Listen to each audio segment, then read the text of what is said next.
Good evening, everyone. Welcome to another Sober Dad Sunday. My name is Matt. This is called Sober Dad Sunday because I'm a sober person.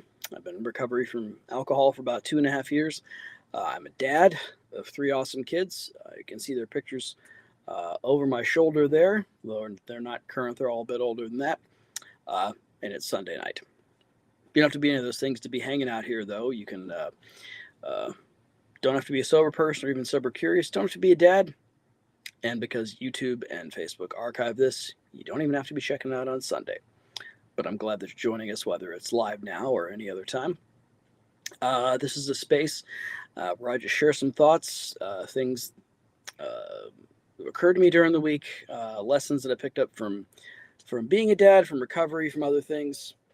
Kind of putting them out there and just sort of seeing um, how they resonate with you guys out there.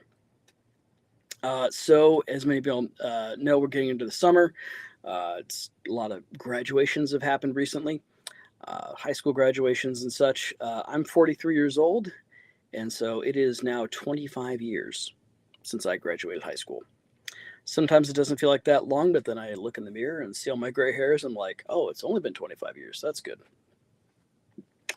Uh, in many ways, that ritual of graduating high school is sort of an entryway into adulthood. And for me, in a lot of ways, it was the beginning of my life as it is now.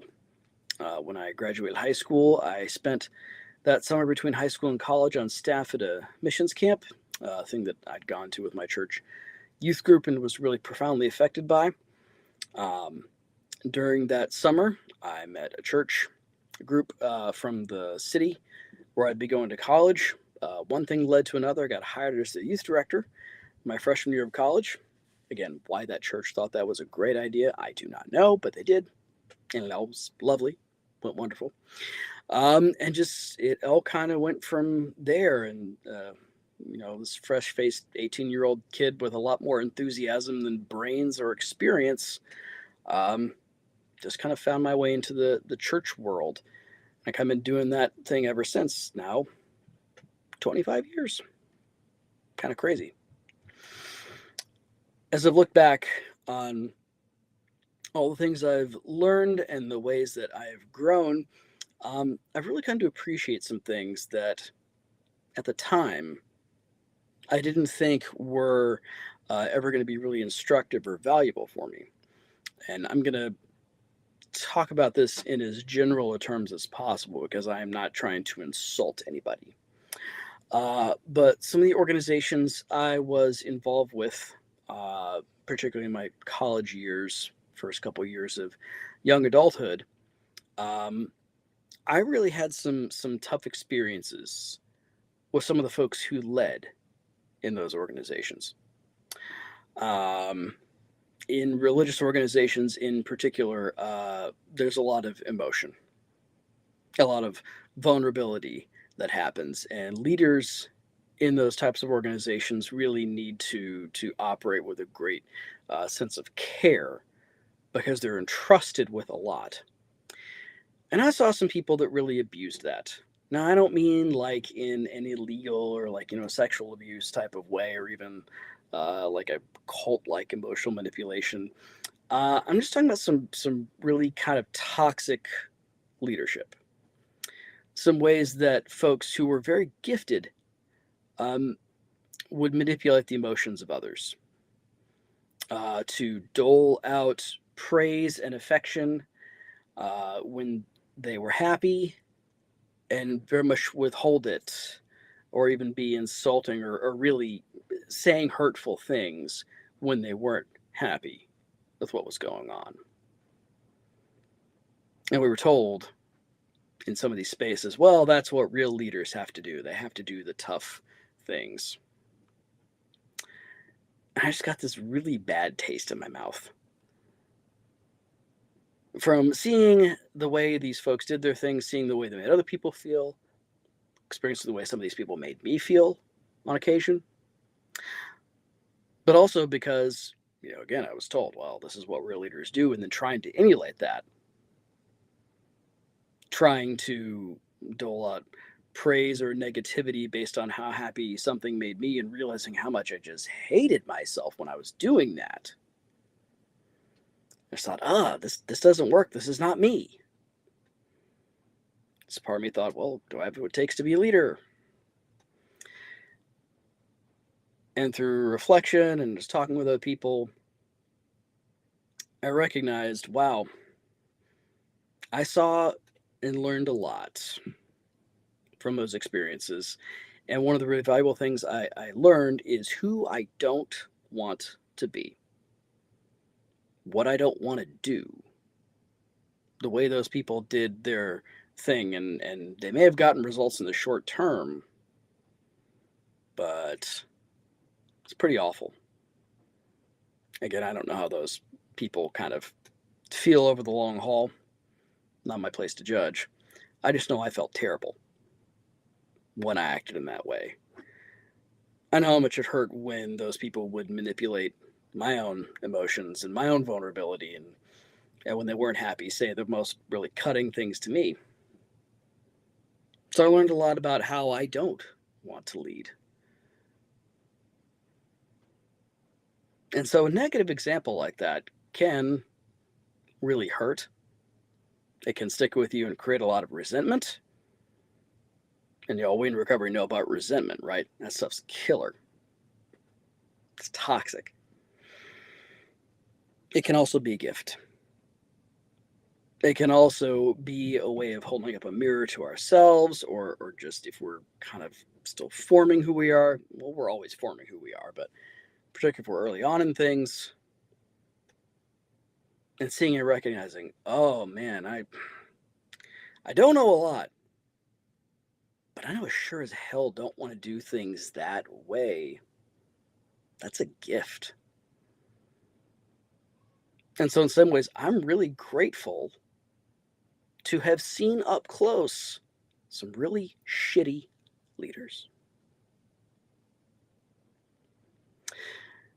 Negative examples from other folks we see around us can be a gift, can be an instructive thing. And negative examples from ourselves can be a gift and can be an instructive thing. I remember when my oldest was just a couple years old, she was still a toddler, and I don't remember exactly what the circumstance was, but I lost my head. I yelled at her and it made her cry, and I apologized later, and God, I just felt awful. And I was talking to my therapist at the time. So I did this thing, and I had to apologize, and he's like, "Why are you upset?" I'm like, "'Cause I did this awful." And he said, you you modeled really healthy human behavior for her, recognizing you did something wrong, apologizing. Hopefully that will be a core memory for her and instructive for her as she goes on. But it's also helpful to you because you felt that guilt, that God, I shouldn't have done that. That can stick with you. And next time it comes around, because it will, you can remember that feeling and go, yep, don't want to go there again. My own screw ups, and there are many every single day, can, if I hold them well and learn from them, reflect on them, can be instructive, can make me better as I go forward. And a negative example of my own life can be a gift. That can come from dumb things I've said, bad decisions I've made, ways I've reacted to stuff. Even in my own recovery, my memories of what has come before can be, as bad as they were, can be instructive. It doesn't happen as much anymore, but every now and then I'll get the, not really even a craving to drink, just kind of wanting to take that edge off, that just chill feeling of a drink or two, what that brings. And then I remember, oh yeah, it's never going to be one or two. I remember how awful I felt, feeling hungover, feeling ashamed for having drank so much. everything else, and that snaps me out of it. And I realized what I wanted. What I want is not what's actually going to happen if I consume alcohol. What I want is the bullshit fantasy of what it's going to bring me. It snaps me back into reality. And so I've learned to even see some of these things that I wish had never happened. Certain things I wish I'd never done as a gift. Because it can make me better going forward. Whether it's learning, like, I don't do that again from my own example in my life, or seeing somebody else. And knowing, gosh, I know, I don't know a lot. I don't know how I want to navigate this, but I sure as hell don't want to do it like that. Those are all gifts, if we're willing to receive them that way.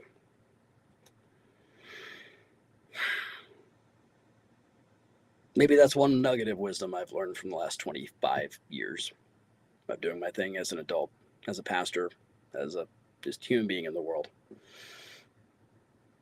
Maybe I've learned some other nuggets of wisdom, I'm not sure, but that's the one I've got for tonight. So what about you guys out there?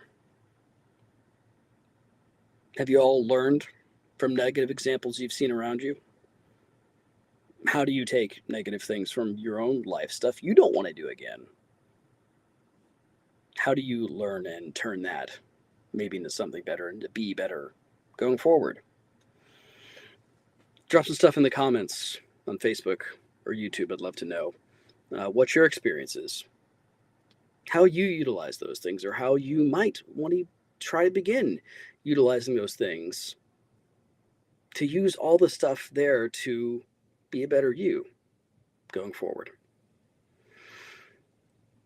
That's all for tonight, friends. Thanks for joining me for Sober Dead Sunday. As always, I wish you peace and blessings as you go about doing your thing in the world. I encourage you to do your best, to be the best version of you for the people around you, because they're worth it. And most of all, to do your best to be the best version of you for you, because you're worth it.